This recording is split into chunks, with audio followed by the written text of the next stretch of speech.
அரசு கரெக்டா நடந்துருச்சு. அவர் முதலமைச்சர் நைட்டே போயிட்டாரு, அது பெரிய விஷயம் அது.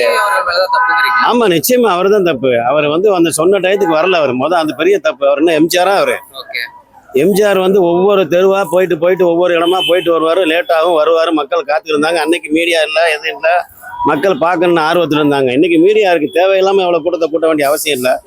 சொல்லியிருக்கானா அந்த சொல்றதை கட்டுப்பட்டு நடந்திருக்கணும், நடக்கல. சரி, அவர் சொல்றாரு, பக்கத்துல ஆதவர்ஜுனாவே சொல்றாரு, இப்ப அந்த மாதிரி மயக்கம் போட்டு விழுவுறாங்கிறாரு, அதை பத்தி அவர் கவனிக்கல.